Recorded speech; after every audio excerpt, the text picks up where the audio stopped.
Sanibonani bafethu. So today I'm going to show you how to properly wash your sneakers using the clean peeler way. But first, asithatha amazazi, asithatha iquotes simangeni. Hi, nani niyazi guys. As an OG handyman, I would always use my favorite product.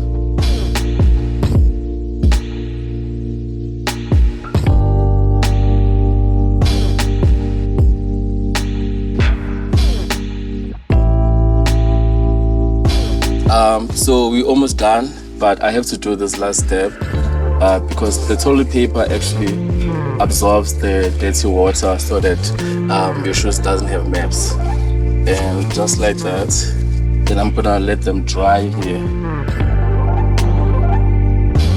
Sure, bafethu, now my sneakers are clean. Now I bonela, so sungagqoka mfethu, and then ubangena.